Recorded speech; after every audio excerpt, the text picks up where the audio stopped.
हुई light of हो गई। नमस्कार, राम राम भाई लोग, क्या हाल है। बिहार में इलेक्शन आ गया है, इलेक्शन का टाइम आ गया।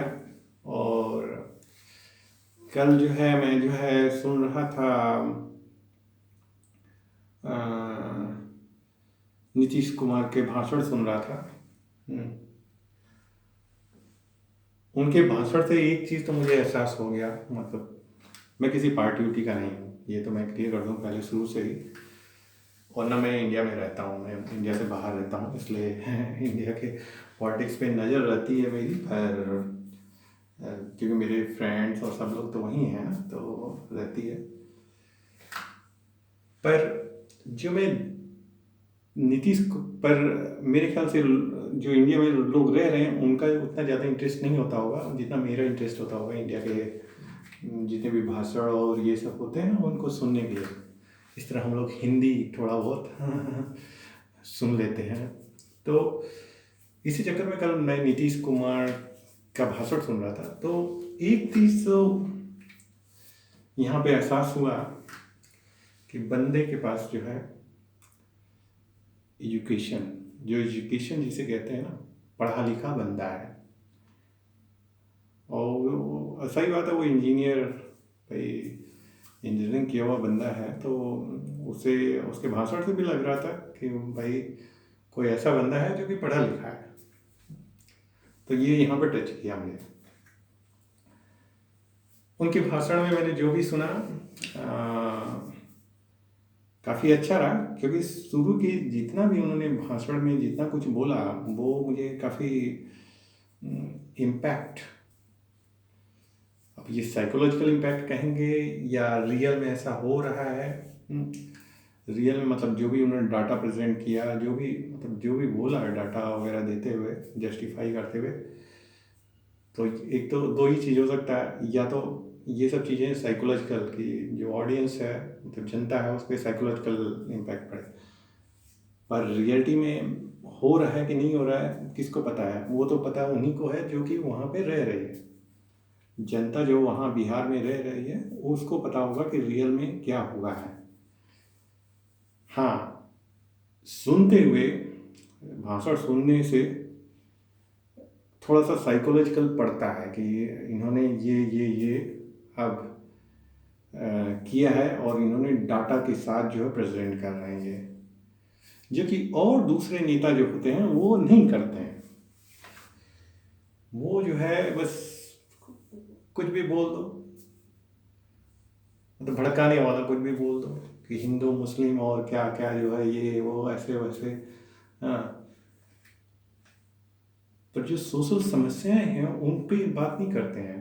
जो सोशल समस्याएं हैं कि कैसे हम गरीबी को हटाएं, कैसे मैं जो है जॉब दे सकूं, कैसे जो है लेडीज लोगों का जो है, औरतों का जो है उनको जो है आगे बढ़ा सकूं, कैसे जो है लड़कियों को जो है पढ़ाई लिखाई उनका अच्छा हो सके, कैसे जो है लॉ ऑर्डर्स का जो है ये समस्याएं, उससे रिलेटेड जो समस्याएं हैं वो ख़त्म हो जाए, वो ज़्यादा प्रॉब्लम जल्दी जल्दी सॉल्व हो, इस तरह की जो चीज़ें हैं।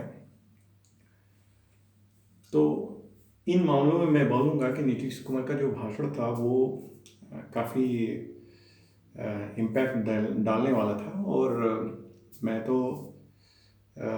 ठीक है, वो सही है। अब रियल में ऐसा हो रहा है कि नहीं हो, वो तो बिहार की जनता ही बताएगी कि ऐसा रियल में होता है, हो रहा है कि बस केवल भाषण में ही बोला गया है। पर कम से कम ये तो नहीं कहा गया जो पब्लिक को जो है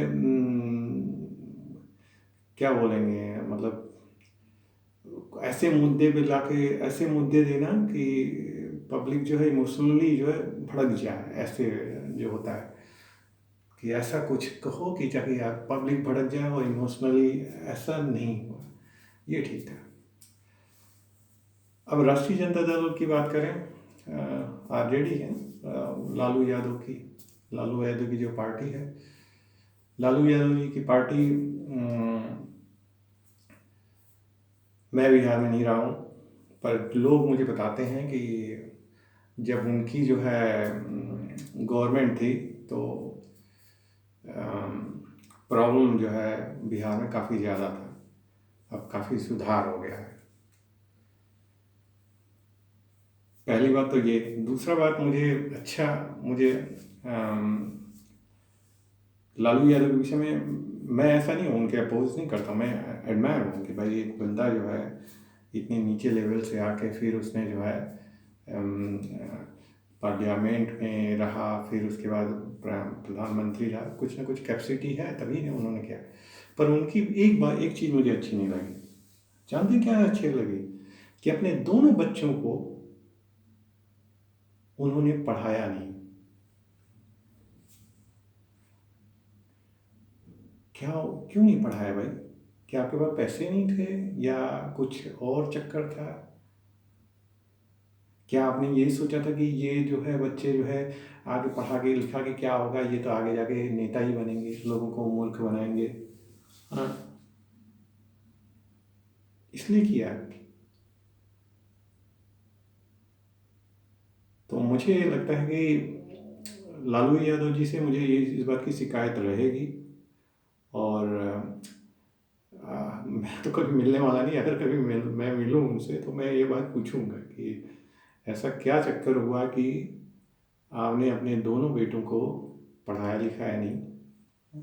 क्या ये सोच के किया कि ये दोनों बच्चे हमारे नेता बनेंगे और नेताजी लोग जो है, अब जैसे मैं देख रहा था पिछली बार 26 साल के यू एज में ही जो है मुख्यमंत्री बन गए।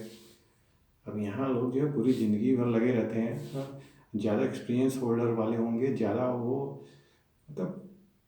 और आप 26 साल के एक व्यक्ति को जो है आप जो है मुख्यमंत्री बना दे रहे हैं। आप क्या सोचते हैं कि जनता मूर्ख है? जनता नहीं समझ रही है कि मुख्यमंत्री आप जिसको बनाए वो ना पढ़ा लिखा है ना कुछ है, उसको कुछ आता जाता नहीं है। रियल में मुख्यमंत्री आप खुद बन रहे हैं।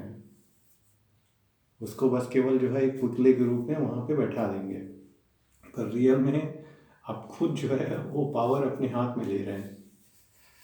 तो ये भी ये भी सोचना चाहिए, थोड़ा सा सोचना चाहिए कि ये। और वैसे भी आप देखें कि मैंने देखा कि तेज प्रताप यादव और दूसरा कौन सा है, जो छोटा वाला बेटा है उनका है,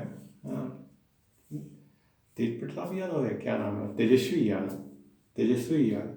तो मैंने देखा तेजस्वी यादव को कि अभी कुछ दिन पहले ही उन्होंने जो है अपने 15 साल की 10 साल का जो पुराना उनके फादर और मदर ने जो गवर्नमेंट बनाई थी, मुख्यमंत्री के रूप में हैंडल किया था भारत पूरे बिहार को, तो उस समय सिचुएशन बहुत गड़बड़ था। उसके लिए उसने माफ़ी मांगी कि हम उस वो अलग पीरियड था, अब ये अलग है। अब ये अलग पीरियड क्या है, अब पता नहीं आप क्या करोगे। जो आपको शुरू से दिख रहा है कि आपके फादर आपको ट्रेनिंग ऐसा ही दे रहे हैं आपको एक तरह से ट्रेनिंग ही दी गई है ना, पढ़ाई लिखाई ना करा के आपको ट्रेनिंग दे दी है कि आप नेता बनोगे, आप ये ऐसे ऐसे। तो एक तरह से ट्रेनिंग ही दी गई है। तो ये भी तो, अब वो हो सकता है उस ट्रेनिंग का वही होगा कि आप फिर वही जो पीरियड पहले चल रहा था उसी तरह आप भी चलोगे। तो ये भी एक सोचने वाली बात है। आज मैं देख रहा था कि कुछ बेरोजगारी पे आज था कि, आज नहीं कल ऐसा है ना, 9 तारीख को, 9 सितंबर को 9 बजे 9 मिनट जो है आप लाइट बुझा के केवल लालटेन लेके खड़े रहिए अपने घर में। सवाल मैं ये, और ये बेरोजगारी के लिए है। अगेन मैं सवाल करूँगा, आप सोचते हैं क्या लोग, जनता मूर्ख है?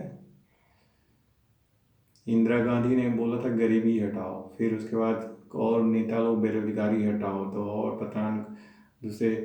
आप इसी मुद्दे को लेके आप इलेक्शन में जाएंगे, फंस जाएंगे। क्योंकि जनता भी अब जान चुकी है कि ये केवल इलेक्शन के टाइम ही ऐसा होता है, इलेक्शन के बाद ये सब भूल जाते हैं लोग। तो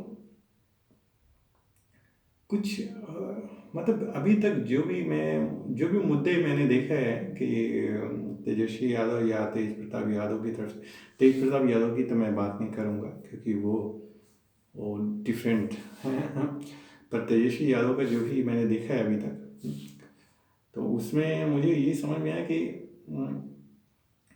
मुद्दों को सही ढंग से अभी तक वो प्रेजेंट नहीं कर पाए हैं।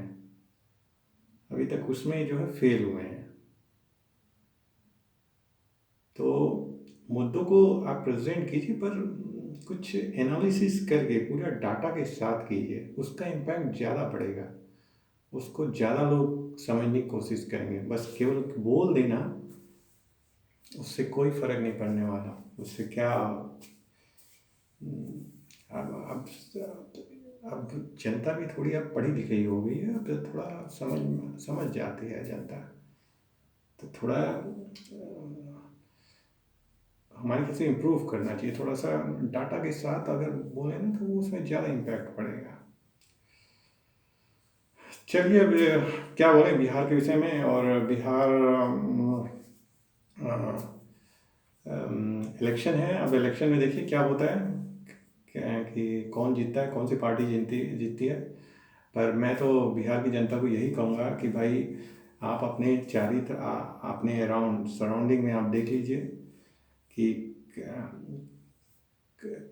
कुछ बेटर हुआ है कि नहीं हुआ है।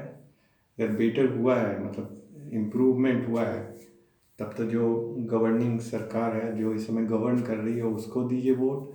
अगर नहीं हुआ है तो अपोजिशन को दीजिए। और ये जानिए कि अगर और ये जानिए कि मतलब अपॉर्चुनिटी दीजिए, क्योंकि आप देखिए कि क्या हो सकता है। पर आप अपना खुद का जो सराउंडिंग में जो भी इम्प्रूवमेंट हो उसको पहले देखिए। आप इस पे मत जाइए कि मैं कर दूंगा में मत जाइए। क्या रियल में अब क्या सिचुएशन है, पहले कैसा था। अब जो जो भी आपके एमएलए हैं, उन्होंने क्या, भले एमएलए चाहे किसी भी पार्टी का हो, पर क्या आपके एरिया में कुछ किया है उसने। अब चाहे भी जिस पार्टी का उसको दीजिए, मतलब ऐसा कुछ देखिए। ये जो ब्ला ब्ला बोलते हैं उनको बहुत हो गया, अब बहुत हो गया। चलिए, नमस्कार। होपफुली अच्छी नया जो अगला सरकार आएगी वो अच्छी ही आएगी और जनता के फेवर में काम करेगी। ठीक है, नमस्कार, बाय।